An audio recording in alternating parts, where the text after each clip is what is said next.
Bonjour, bienvenue dans le podcast Danse avec le chaos. Je suis Doc La Luna. L'Inde, mon pays d'origine, m'a appris à danser avec le chaos, à faire des obstacles de la vie, des opportunités pour grandir. Après une carrière de médecin classique, je décide de quitter la blouse blanche. Je ne me retrouve plus dans les codes de notre société patriarcale, post-colonialiste. Les sujets qui me passionnent, se réapproprier les sagesses de son corps, de ses sens, de ses cycles, écouter les messages de son âme, incarner sa mission de vie et sa puissance, contribuer à partir d'un espace de guérison et d'alignement, être au service de la vie, déployer sa vision intégrative, incarner sa spiritualité dans ce monde. Ce sont des sujets que j'explore au quotidien avec les femmes de mon école, la Tribe Empowering School. Ce podcast pour moi, c'est un rendez-vous avec mon âme et avec toutes les âmes qui souhaiteront partager un espace de reconnexion, de célébration, malgré nos doutes et les temps incertains que nous traversons. Je vous propose de transformer le chaos qui fait peur en chaos créateur. Namasté.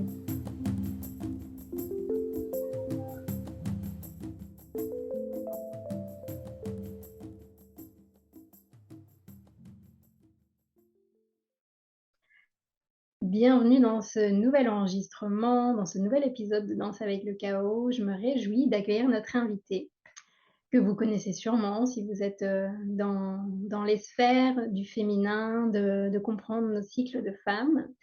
Merci Gaëlle Baldassari d'être là avec nous aujourd'hui. Bienvenue. Merci Nathalie de me recevoir. Merci à vous de nous écouter.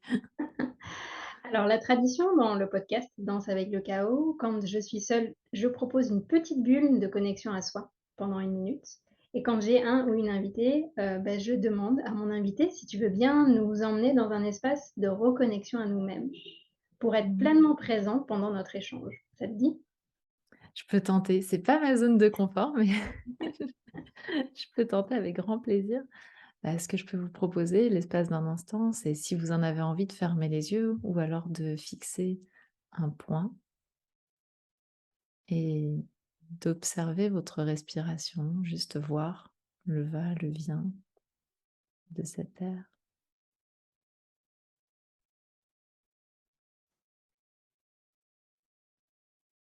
Et peut-être de se demander là tout de suite, tiens, comment je me sens aujourd'hui?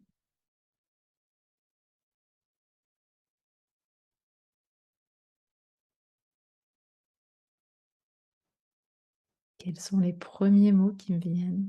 Les premières sensations?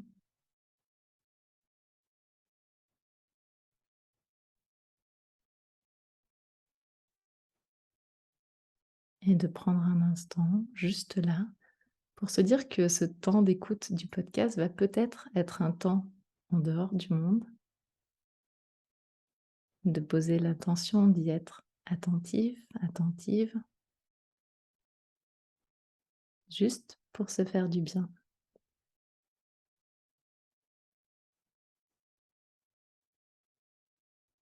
Et quand le moment sera venu, tu peux réouvrir les yeux ou alors rester nous écouter les yeux fermés. Merci Gaëlle. Je sais pas vous, mais j'espère que ouais, vous êtes bien connectés à ce qui se passe en vous pour ce moment où on va danser ensemble le chaos avec Gaëlle. Alors Gaëlle, je t'ai connue avec ta vibration Kiffe ton cycle. C'est un peu ton message, non? C'est ça, c'est un mantra. Ton mantra, ouais, que tu as matérialisé à travers un livre, à travers des conférences, à travers un programme, des programmes aussi, puisqu'il y a les bébés de Kiffe ton cycle. Euh, Ma question, en fait, c'est comment on fait d'une envie, d'une idée pour la matérialiser? Comment est-ce Mmh. que ça t'est venu un jour comme ça? Ou est-ce que c'est un cheminement, un long cheminement, un long accouchement? Comment tu Ouais, pourrais... ça a été long. Ouais. Ça a été long et c'est pas venu d'un seul coup et ça s'appelait pas Kiffe ton cycle au début, tout s'est pas fait en claquant dans les doigts. J'aurais bien aimé et encore. Il y a pas longtemps, on m'a demandé: «Qu'est-ce que tu ferais différemment si tu devais refaire tout?» et j'ai répondu: «Rien». Donc je suis pas sûre. Ça a été un long chemin d'abord de prise de conscience pour moi, de prise de conscience du manque dans la société, hem de tenter, de laisser passer ce message, de le laisser me traverser, de voir, ce qu'il fait chez les autres à qui j'en parle, de réaliser qu'il y avait un impact et puis c'est d'entendre aussi, des femmes me dire, «Hey Gaëlle, c'est hyper important ce que tu m'as dit ce jour-là, ça a changé quelque chose en moi». Tu vois, ça a été un peu les 1ers cailloux qui m'ont Mmh. fait dire: «Bon, là, il y a peut-être quelque chose» et comme, par contre, il y avait eu un instant fugace qui lui, pour le coup est daté, j'ai l'heure, j'ai tout. Au moment de la naissance de ma fille, je m'étais promis, de changer le monde avant ses 18 ans pour Mmh. que les femmes soient à leur juste place dans la société et ça c'est vraiment à l'instant de sa naissance, en fait, quand j'ai réalisé que c'était une fille que j'avais mise au monde, comme je savais pas. Mmh. J'avais voulu avoir la surprise et il s'est passé un truc dans ma tête en mode: «Mais qu'est-ce que j'ai fait de mettre une fille au monde dans ce monde-là qui va pas pour les filles?» Enfin, tu sais, un truc un peu une urgence et ma réponse à moi sur l'instant pour survivre à cette situation, ça a été de dire: «OK, et ben, j'ai qu'à agir». Donc Mmh. en fait, il y a 2 choses, il y a les prises de conscience personnelles et puis il y a cette urgence que je me suis créée toute seule qui était de dire: «Je veux mettre ma pierre à l'édifice, je veux être un colibri Mmh. qui avance pour changer le monde, pour que ma fille évolue dans un monde, qui soit mieux adapté, mieux plus doux pour les femmes». Mmh, c'est intéressant ce que tu partages parce que du coup ça donne un peu le contexte. Il y a des prises de conscience en fond en fait, Mmh. qui sont là depuis longtemps, qui t'ont accompagné, qui t'ont, bah, fait grandir j'imagine en tant qu'adolescente puis ensuite femme et puis il y a le facteur déclenchant, la Mmh. naissance de ta fille. On va dire que c'est un mélange des 2 qui a fait que tu t'es dit: «Allez j'y vais». Ouais, mais encore le «j'y vais», c'était pas du tout dans la forme que ça a aujourd'hui, c'est ça qui est intéressant, c'est, Ouais. oui, j'y vais, à ce moment-là, je veux changer le monde. OK, j'ai 18 ans pour le faire. OK, mais je sais pas du tout vers quel chemin le prendre et Mmh. d'ailleurs, je vais commencer par faire d'abord du coaching pour le leadership des femmes, en me disant: «Si j'accompagne des femmes à être à leur juste place dans la société, elles-mêmes vont être des rôles modèles et elles-mêmes vont faire évoluer les choses». Donc tu vois, mes 1res actions, c'était pas en lien avec le cycle et c'est Mmh. ces femmes que j'ai accompagnées dont je me rendais compte que le cycle avait un impact sur elles. Tu vois, c'est vraiment des moi, je marche un pas après l'autre sur ce chemin de l'entrepreneuriat. C'est après, je fais une formation pour, avoir plus de clients dans mon cabinet de coaching et puis cette personne pendant cette formation, Jennifer, dit, «Mais il y a pas un truc que vous répétez tout le temps, que vous aimeriez mettre en vidéo?» et moi, à cette époque-là, je suis complètement phobique de l'idée de me mettre en vidéo. J'ai fait des trucs dingues tellement cette phobie me bouffe, hein, j'étais capable de courir dans un mariage derrière le caméraman pour que jamais j'apparaisse sur la C'est vidéo intéressant donc ce que tu dis là, parce qu'aujourd'hui, quand on te voit, que ce soit sur les réseaux sociaux, mais on dirait que tu kiffes, que c'est naturel, oui, alors que c'est pas le oui. cas, à la base. Bah, ça a pas été le cas au début. En réalité, ce qui s'est passé au tout début, c'est vraiment non, non, moi, j'étais totalement phobique. J'ai fait un truc complètement dingue quand j'étais, responsable de l'animation commerciale au niveau France. Il y a eu une formation pour les commerciaux et il y a eu un passage en vidéo et en fait, je me suis retrouvée à effacer la carte mémoire de de l'appareil photo du monsieur qui s'est décomposé, le formateur, parce que terrifiée à l'idée qu'on projette, mon image en vidéo. Donc voilà, j'en étais quand même là, hein. J'étais le high level de la phobie. Et puis voilà, se sont passées sur mon chemin des choses où à un moment je me suis dit: «Ah j'aimerais vraiment, faire, tel, week-end avec, telle personne que j'admirais» et puis il se trouve qu'il y avait un concours et il fallait faire une vidéo. Enfin voilà, tu vois, des trucs qui se sont Mmh. mis sur mon chemin et puis je me suis dit: «Bon, bah, j'y vais». Alors j'étais à moitié dans le noir et cetera, puis j'ai gagné ce concours-là et puis 2 mois après, comme par hasard, de nouveau un concours, de nouveau faut faire une vidéo. Alors je suis un peu moins mal à l'aise, tu vois? Ouais. Et puis après, bah, je me dis: «OK, bah, je vais faire une vidéo par jour pendant 78 jours et je vais dire à tous ceux qui veulent me suivre de me suivre». Alors là, j'avais plus le choix. Bah, au bout du Mmh. 20e jour, ça allait beaucoup mieux. Mmh. Donc tu vois, c'est aussi ça, c'est un mélange de, je prends les trucs qui se présentent sur ma vie et en même temps, je passe à l'action. Ouais. Tu vois, il y a rarement quelque chose qui m'arrête pour passer à l'action. C'est intéressant, ouais, ce que tu dis. Parmi les personnes qui nous écoutent, j'imagine qu'il y a beaucoup de femmes entrepreneurs. et puis des femmes qui se posent la question de: «J'ai envie de quitter mon job». On est toutes les 2 d'ailleurs, passées par ce chemin d'un job salarié sécure à décider de faire le grand saut. Hem et en fait, de pas savoir exactement où on va, c'est OK, j'ai l'impression, non? Ouais, bah, moi, j'ai une confiance inouïe dans la vie. Peut-être que enfin, je pense qu'avec ça, on n'est pas forcément toutes, égales ou tous égaux d'ailleurs. Mmh. Mais je me suis toujours dit: «J'ai une bonne étoile» et cette croyance finalement est une croyance positive qui me porte. Je me suis toujours dit: «Quoi qu'il arrive, je m'en sortirai, je trouverai des solutions» et cetera et donc cette croyance-là fait que je m'autorise à faire ce que j'ai envie de faire sur Mmh. l'instant. Ça veut pas dire qu'il y a pas des moments d'ultra flip, ça veut pas dire qu'il y a pas des moments où je me dis: «J'y arriverai jamais, c'est la catastrophe». Mais je pense en toile de fond quand même, il y a Mmh. toujours ce petit moment qui me dit: «Non mais vas-y fonce, tu as envie de faire un truc, on verra bien après quoi». Ouais, ouais, ouais. Et c'est dans ces petits pas que tu as posés les uns après les autres, dans ces élans, dans ces envies d'explorer, qu'est arrivé donc, Kiffe ton cycle, le programme que tu as créé. C'était vraiment, dis-moi si c'est ça, pour que chaque femme ait la possibilité de se reconnecter à l'intelligence de ses cycles, de ses hormones, là où on nous a jamais appris ça à l'école, ni Mmh. ailleurs d'ailleurs. Et comment ça a été reçu par ta communauté, par les femmes?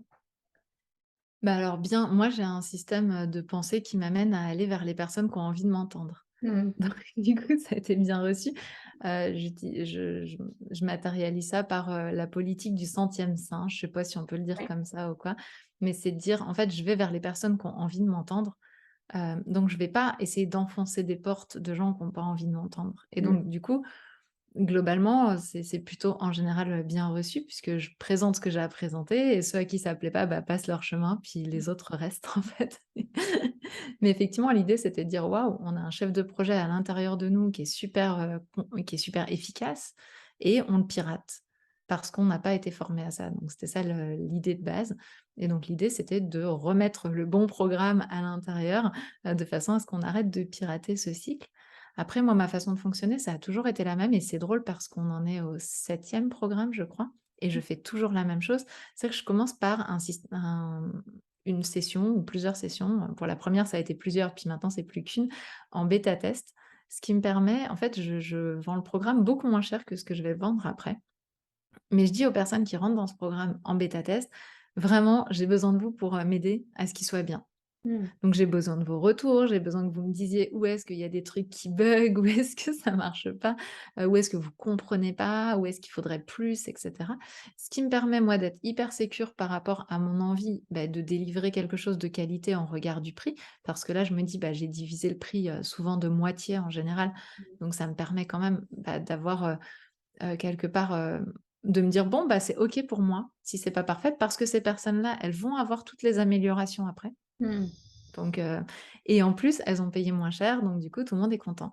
Et ce qui me permet d'avoir systématiquement dans tous les programmes, une communauté de personnes engagées au démarrage et qui m'aident à dire: «Voilà, mais ça va de la faute d'orthographe, de la majuscule qui manque dans un Mmh. PDF, à bah, tu sais, à ce niveau-là, je suis un peu paumée, j'ai pas bien compris» et cetera. Et tout ça me permet derrière d'avoir un produit fini, donc ça me permet de tordre le cou à une espèce d'obligation, que ce soit parfait, de perfectionnisme, alors que j'ai quand même une tendance assez perfectionniste à l'origine. Mais ce processus-là me fait dire: «OK, là, j'ai des personnes qui ont acheté et qui ont accepté que c'était un bêta test Mmh. et du coup, on va avancer ensemble» et je sais malgré tout qu'il y a de la qualité derrière parce qu'il y a du boulot, mais voilà. Et ce système-là, moi, me permet de passer à l'action depuis le début. Le tout premier programme, il avait même été proposé gratuitement à des entrepreneuses contre un retour, Mmh. un témoignage et en fait, c'est les 60 premières qui l'ont testé. C'était vraiment sur un groupe d'entrepreneuses, à l'époque, c'était les Entrepreneuses qui déchirent qui était un Mmh. groupe qui était super motivant, à cette époque-là et j'avais mis comme ça une annonce, il y avait une soixantaine de nanas qui se sont inscrites et en fait, c'est elles qui m'ont rempli la première session payante en disant à leurs copines: «Non mais c'est trop génial, faut y aller» et cetera. Ah Ouais, super! donc ça s'est fait comme ça, en fait. Mmh. Merci pour ces conseils et astuces justement pour celles qui sentent l'élan de se lancer, mais qui savent pas trop comment, fédérer une communauté, comment créer, ce mouvement de connexion et d'interaction en fait. C'est vrai que c'est très, très puissant dans les programmes en ligne, dans les communautés en ligne. Mmh. Ouais, ouais, l'idée, c'est de se dire: «Bah, on avance ensemble, on se met d'accord sur, les bases». Moi, j'ai voilà, ma valeur numéro une, c'est la liberté, Mmh. donc clairement, ça transpire, un petit peu partout et puis le reste, on avance ensemble, quoi. Mmh. Et aujourd'hui, j'ai aussi envie d'aborder un sujet avec toi, parce qu'on peut avoir la sensation que, au début, c'est galère pour se lancer dans l'entrepreneuriat. On galère 1 an, 2 ans, 3 ans, puis au bout d'un moment, c'est un peu peut-être les limitations des réseaux sociaux.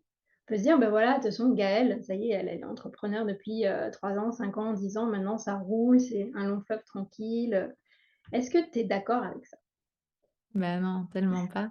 On l'a partagé un petit peu en off, toi et moi, mais non, tellement pas parce qu'à chaque étape, se représente, des nouveaux challenges, on va dire et Mmh. moi, je me retrouve actuellement, j'ai eu jusqu'à une équipe, on était 9 et je me retrouve actuellement toute seule. Alors, pas complètement toute seule parce qu'il y a Sophie Laure qui est, mon associée, qui continue à travailler avec moi, mais il y a plus de salariés, dans l'équipe pour des raisons de contraction du business, pivot aussi, changement d'orientation, tout ça et non, non, et c'est vrai qu'il y a 1 an, je me disais: «Ouais, tout roule, ça va, c'est bien, on est dans la version croissante».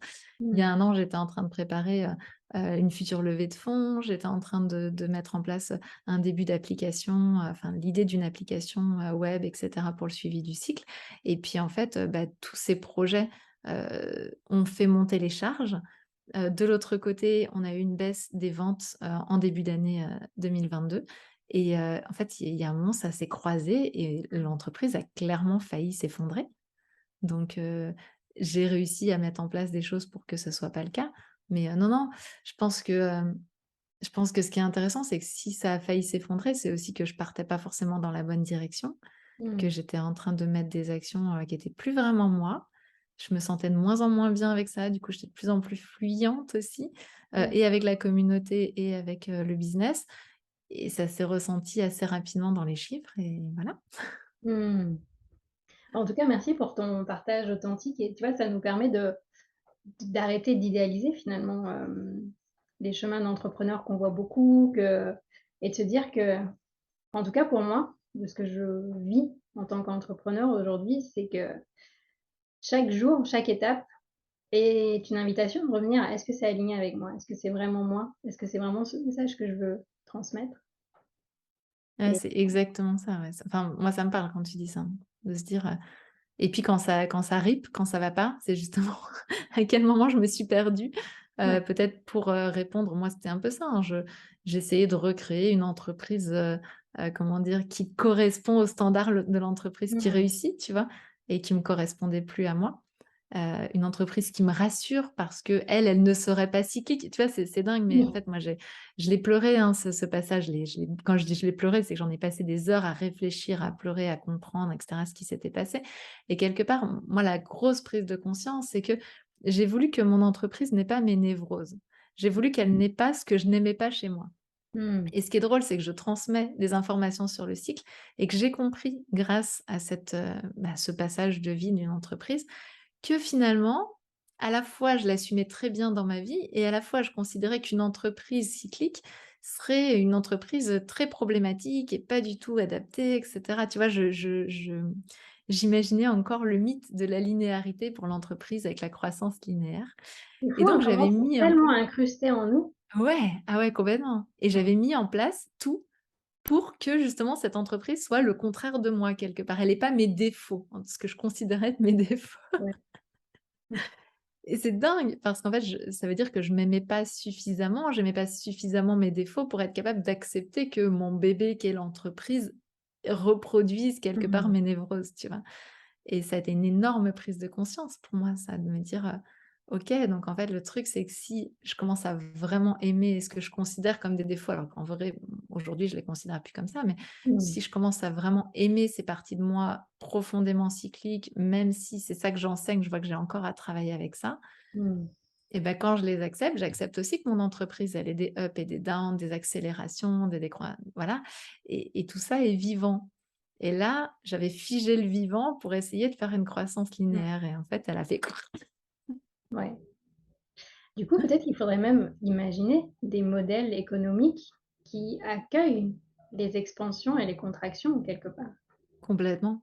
Mais c'est ça qui est intéressant, je pense. Je sais même pas s'il y a besoin de l'imaginer ou juste de dire: «OK, c'est comme ça, en fait», tu vois? C'est parce que la contraction et l'expansion, en fait, nous, on la vivait depuis le début, surtout qu'on fait des événements. Donc les événements, c'est contraction, expansion à chaque fois, avec inquiétude et cetera à chaque fois.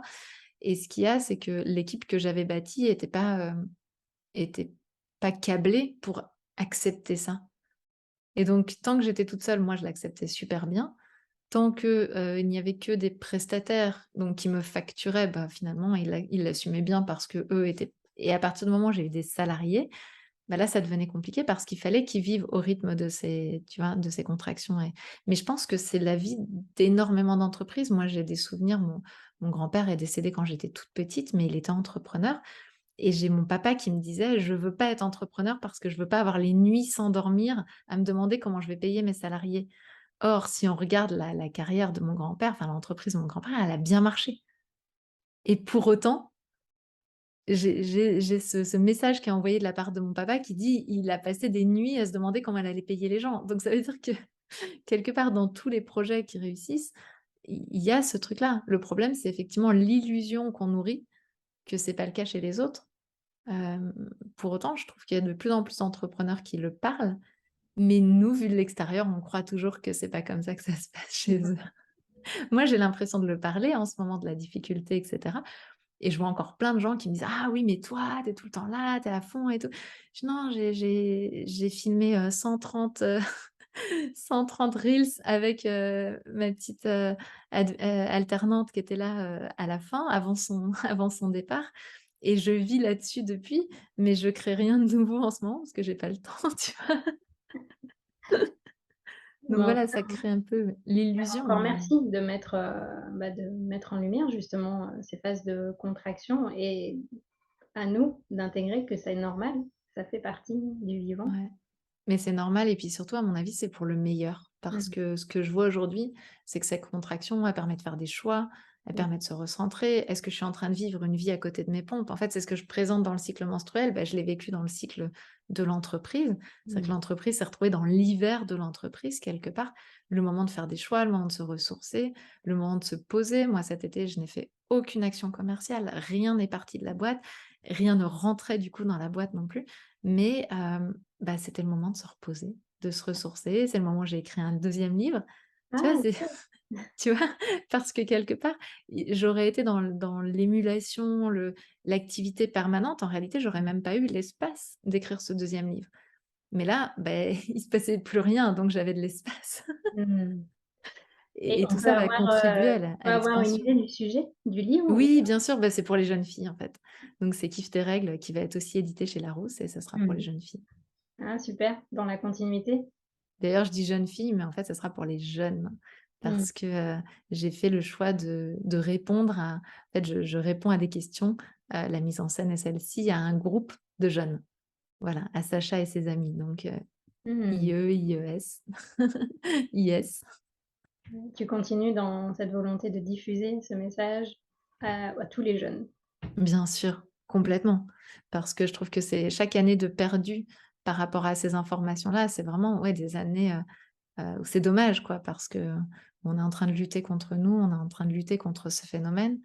Et puis, maintenant, moi, j on est sur TikTok, là, on a, presque 60 000 followers sur TikTok Mmh. et du coup, on a plein de messages de jeunes, de moins jeunes, dans les commentaires et cetera et on se rend compte de je me rends compte de l'étendue, de la méconnaissance et je veux pas laisser le monde comme ça. Tant que je suis vivante, je continue. Et comme tu dis, je pense que de toucher les personnes à cet âge-là, c'est beaucoup plus, puissant que d'attendre plus tard et d'avoir tous nos conditionnements ensuite d'adultes. Ça demande après de tout enlever, c'est beaucoup plus, fastidieux, Ah, on va c'est dire même si clair. c'est possible. Ah mais si, je pense que c'est toujours possible. Clairement, la neuroplasticité, elle est énorme, contrairement à ce qu'on a Heureusement. voulu nous faire croire. Mais mais pour le coup, c'est tellement mieux de démarrer avec des éléments de connaissance, de compréhension. Tu vois, kiffe tes règles douloureuses, j'ai encore eu la semaine dernière non, kiffe tes premières règles justement pour les jeunes. J'ai encore eu la semaine dernière un témoignage, d'une jeune fille qui l'avait regardé, puis qui était partie avec le bassin, parce que sa maman avait un bassin, le regarder dans sa chambre et prendre du temps pour elle avec son miroir et tout et j'en étais émue aux larmes parce que je me Mmh. dis: «Waouh, mais ça rend ça possible». De prendre du temps pour soi, de prendre du temps avec un miroir, de s'observer, de pouvoir regarder sa vulve. Le nombre de femmes, adultes, qui me disent: «Mais je ne peux pas Gaëlle, je ne peux pas. Mmh. C'est pas un endroit que je peux regarder» et cetera. Je me dis: «Mais si nos jeunes, on leur a dit sans se poser aucune question à 2 ans, à 4 ans, "Mais vas-y, prends Mmh. un miroir, regarde, admire, tu es magnifique, tu es superbe", ça va changer le monde, tu vois? Non, mais c'est clair, ouais. Mmh. Merci Gaëlle, je vois tes paroles et je vois qu'on arrive bientôt à la fin, de notre échange. Pour terminer, est-ce que tu aurais des clés à nous partager en tant que femme, maman, entrepreneur, des clés pour danser avec le chaos? Ça, ce serait quoi que tu retiendrais? Mmh. Moi, je dirais que la principale clé que je peux transmettre aujourd'hui, c'est d'essayer d'être au plus près de soi chaque jour. C'est-à-dire que moi, j'ai effectivement les engagements. Aujourd'hui, je te réponds parce qu'il y a un podcast, donc il y a des engagements quand j'interviewe, quand j'interviens sur scène ou quoi, je suis présente. Mais il y a tous ces interstices, tout le reste de la journée va être lié à l'énergie que j'ai. Donc j'ai mes engagements, je suis à 100 présente et je délivre quoi qu'il arrive parce que c'est hyper important pour moi. Et puis, il y a tout le reste qui va dépendre de l'humeur, de l'énergie que j'ai ce jour-là. Et je me suis rendu compte que même si encore aujourd'hui ça vient me chercher, parce que encore aujourd'hui il y a de la culpabilité, de la peur, notamment quand, l'énergie est plutôt basse et cetera. Toujours peur de pas réaliser des choses. Bah, dans ces cas-là, je me retourne et je me dis: «Putain mais tu as déjà fait tout ça ma cocotte, donc arrête d'avoir peur de pas réaliser des choses. Mmh. Accepte, cette, baisse d'énergie ou quoi» et je suis, de plus en plus souvent, 1 heure, 2 heures dans mon canapé, hem juste à être tranquille et à me ressourcer parce que à certains autres moments, je vais pouvoir travailler 10 heures dans la journée à fond et donc je dirais que danser avec le chaos pour moi, c'est chaque jour me dire: «OK, dans quelle énergie je suis aujourd'hui? Qu'est-ce qui est bon pour moi là, tout de suite?» et de cultiver, j'allais dire d'avoir, mais plutôt de cultiver cette confiance dans le fait qu'en faisant comme ça, on réalise de grandes, grandes choses. Mmh. Merci Gaëlle pour ton message. Ça me parle, je sais pas vous, mais moi. Et où est-ce qu'on peut suivre tes actualités, tes explorations de l'expansion, des contractions de la vie? Alors, bah, sur le réseau social préféré que vous suivez parce que, il y a un compte Instagram, un compte Facebook et un compte, TikTok, Ouais, du coup, pour les plus dans jeunes. lequel voilà, bah, pas que pour les jeunes, hein, maintenant on commence à avoir des questions qui nous montrent que ce ne sont pas que les jeunes qui sont sur TikTok. Non, non, les plus âgés regardent des vidéos de chats et rip sur le cycle menstruel. Et puis, il y a aussi la possibilité de s'inscrire à la lettre menstruelle, Mmh. ou au club Kiffe ton cycle, qui sont deux avatars à peu près identiques, sauf que dans le club, on peut dire ce qui nous intéresse et dans la lettre, non, on reçoit toute la lettre Mmh. et tout ça est sur le site kiffetoncycle.fr et ça permet, bah, de suivre ce qu'on peut faire, de suivre les campagnes, les informations et cetera. Ce qu'on essaye de faire, c'est de traiter, pas toutes les semaines, mais à chaque fois, c'est sur une semaine, on traite un sujet. Par exemple, la semaine prochaine, on va traiter des règles douloureuses et on Mmh. change comme ça de sujet, donc ça évolue et puis à chaque fois, bah, si le sujet vous intéresse pas, bah, vous vous désinscrivez pour la semaine, mais vous continuez à recevoir les infos après. C'est un Mmh. peu l'état d'esprit et ça permet de se tenir au courant. Puis sinon, bah, il y a le blog Kiffe ton cycle sur lequel il y a quand même pas mal d'infos et qui peuvent permettre, voilà, de trouver des informations qui peuvent vous intéresser. Le livre, si vous êtes, Oui. lecteur ou lectrice, parce qu'il y a plein d'hommes qui l'ont lu et qui ont kiffé le lire aussi, le livre Kiffe Mmh. ton cycle. Et puis, bah, en début 2023, le livre Kiffe tes règles pour les jeunes. Yes. Beh, je mettrai tous les liens, sous la vidéo et le podcast pour les personnes qui veulent aller plus loin. Encore une fois, un grand merci à toi Gaëlle. Qu'est-ce qu'on peut te souhaiter pour cette fin d'année et la nouvelle année qui va arriver? De continuer à rester dans une zone confortable, de ne pas aller dans le débordement, mais j'aime pas souhaiter des choses ne pas. Donc je dirais de maintenir dans une zone, d'action, confortable pour moi. Parce que je me connais, parfois j'ai un peu cette tendance à vouloir mener plein de projets ensemble et à pouvoir m'épuiser Bon, maintenant j'ai plein d'alerteurs que je repère, donc de signaux d'alerte que je repère et c'est hyper précieux pour moi. Mais je dirais c'est ça, c'est de continuer à faire avancer, à faire changer le monde, tout en restant dans quelque chose de très respectueux pour moi, pour que je me sente bien là-dedans et que ça puisse durer longtemps aussi. Yes, ben, on t'envoie tout ça Merci! et on en profite pour le prendre pour nous aussi parce que je pense qu'il y a beaucoup de workaholics qui nous écoutent. Donc prenez soin de vous, prends soin de toi et au plaisir de pouvoir, partager, échanger sur ces sujets qui nous passionnent et qui nous connectent. À bientôt. Merci beaucoup. Au revoir. Si vous avez aimé cet épisode, s'il vous a fait du bien, n'hésitez pas à liker, commenter, vous abonner sur votre plateforme d'écoute ou sur YouTube. Et n'hésitez pas à partager aussi. Peut-être que vous avez des personnes autour de vous à qui ça fera du bien.